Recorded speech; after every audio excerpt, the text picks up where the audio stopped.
SKR Islamic TV. আসসালামু আলাইকুম।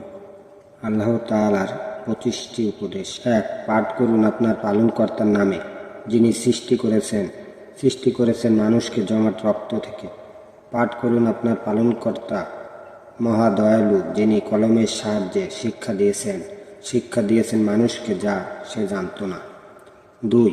এবং পালনকর্তার ইবাদত করুন যে পর্যন্ত আপনার কাছে নিশ্চিত কথা না আসে। 3. আমার ইবাদত করার জন্য আমি মানব ও জিন জাতি সৃষ্টি করেছি। 4. আল্লাহর ইবাদত করার ও তাগুতকে বর্জন করার নির্দেশ দেওয়ার জন্য আমি তো প্রত্যেক জাতির মধ্যেই রাসূল পাঠিয়েছি। 5. যে কেউ রাসূলের আনুগত্য করল সে তো আল্লাহরই আনুগত্য করল। 6. বলো, তোমরা যদি আল্লাহকে ভালোবাসো তাহলে আমার অনুসরণ করো। আল্লাহ তোমাদেরকে ভালোবাসেন এবং তোমাদের অপরাধ ক্ষমা করে দিবেন। 7. রাসূল তোমাদেরকে যা দেন তা গ্রহণ করো এবং যা নিষেধ করেন তা থেকে বিরত থাকো এবং আল্লাহকে ভয় করো, নিশ্চয়ই আল্লাহ কঠোর শাস্তিদাতা। 8. যে ব্যক্তি রাত্রিকালে সেজদার মাধ্যমে অথবা দাঁড়িয়ে ইবাদত করে, পরকালের আশঙ্কা রাখে এবং তার পালনকর্তার রহমত প্রত্যাশা করে, সে কি তার সমান যে এরূপ করে না? বলুন, যারা জানে এবং যারা জানে না তারা কি সমান হতে পারে? চিন্তা ভাবনা কেবল তারাই করে যারা বুদ্ধিমান। 9. দৃষ্টিমান ও দৃষ্টিহীন সমান নয় অন্ধকার ও আলো, সমান নয় ছায়া ও তপ্ত রোদ, আরও সমান নয় জীবিত মৃত। আল্লাহ শ্রবণ করান যাকে ইচ্ছা। আপনি কবরে শায়িতদেরকে শোনাতে সক্ষম নন। আপনি তো কেবল একজন সতর্ককারী। আমি আপনাকে সত্য ধর্ম সহ পাঠিয়েছি সংবাদদাতা ও সতর্ককারী রূপে। এমন কোনো সম্প্রদায় নেই যাতে সতর্ককারী আসেনি। 10. হে রাসূল, পরশুদিন আপনার প্রতিপালকের পক্ষ থেকে আপনার প্রতি যা অবতীর্ণ হয়েছে, আর যদি আপনি এরূপ না করেন তবে আপনি তার পয়গম কিছুই পৌঁছালেন না। আল্লাহ আপনাকে মানুষের কাছ থেকে রক্ষা করবেন। নিশ্চয় আল্লাহ কাফেরদেরকে পথ প্রদর্শন করেন না। 11. আমি কাউকে তার সাধ্যতীত দায়িত্ব অর্পণ করি না। আমার এক কিতাব আছে যা সত্য ব্যক্ত করে এবং তাদের প্রতি জুলুম করা হবে না। 12. অন্ধ চক্ষুষ্মান সমান নয়, আর যারা বিশ্বাস স্থাপন করে ও সৎকর্ম করে এবং কুকর্মী তোমরা অল্পই অনুধাবন করে থাকো। 13. যারা আল্লাহ ও তার রাসূলের আনুগত্য করে, আল্লাহকে ভয় করে ও তার শাস্তি থেকে বেঁচে থাকে, তারাই কৃতকার্য। 14. বলুন, আল্লাহর আনুগত্য করো এবং রাসূলের আনুগত্য করো।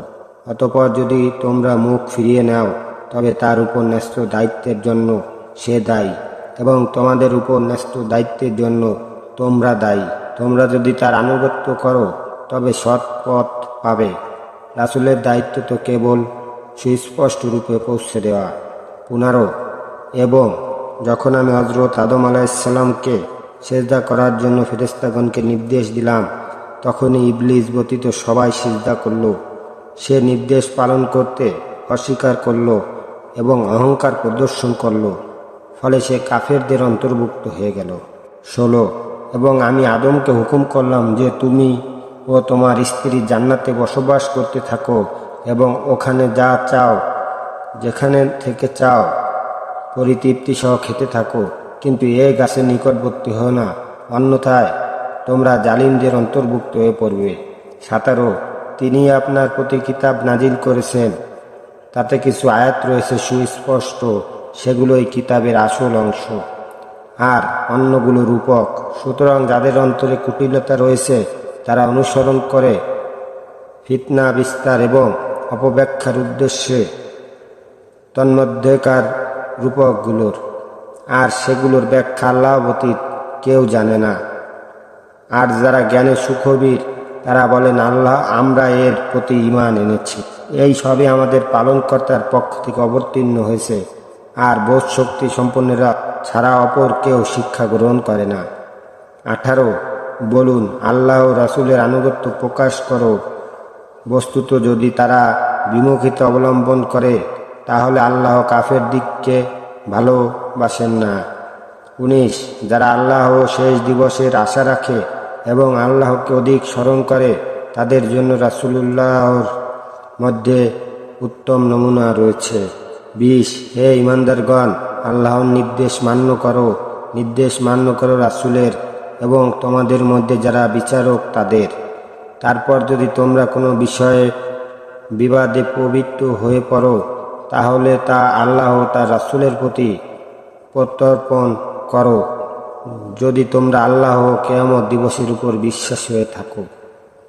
আর এটাই কল্যাণকর ও পরিণতির দিক দিয়ে উত্তম। 21 নিঃসন্দেহে আল্লাহ তাকে ক্ষমা করেন না যে লোক তার সাথে শরীক করে। তিনি ক্ষমা করেন এর নিম্ন পর্যায়ের পাপ যার জন্য তিনি ইচ্ছা করেন, আর যে লোক অংশীদার সাব্যস্ত করল আল্লাহর সাথে সে যেন অপবাদ আরোপ করল। 22 যদি আপনার প্রতি আল্লাহর অনুগ্রহ ও করুণা না হতো তবে তাদের একদল আপনাকে পথভ্রষ্ট করার সংকল্প করেই ফেলেছিল। তারা পথভ্রান্ত করতে পারে না কিন্তু নিজেদেরকেই, এবং আপনার কোনো অনিষ্ট করতে পারে না। আল্লাহ আপনার প্রতি ঐশী গ্রন্থ ও প্রজ্ঞা অবতীর্ণ করেছেন এবং আপনাকে এমন বিষয় শিক্ষা দিয়েছেন যা আপনি জানতেন না। আপনার প্রতি আল্লাহর করুণা অসীম। 23 আপনার পূর্বেও আমি প্রত্যাদেশ সহ মানবকেই তাদের প্রতি প্রেরণ করেছিলাম, অতএব জ্ঞানীদেরকে জিজ্ঞাসা করো যদি তোমাদের জানা না থাকে। 25 তোমরা অনুসরণ করো যা তোমাদের প্রতিপালকের পক্ষ থেকে অবতীর্ণ হয়েছে এবং আল্লাহকে বাদ দিয়ে অন্য সাথীদের অনুসরণ করো না। 25 এগুলো কতগুলো নাম বই নয় যা তোমরা এবং তোমাদের পূর্বপুরুষদের রেখেছ। এর সমর্থনে আল্লাহ কোনো দলিল নাজিল করেননি।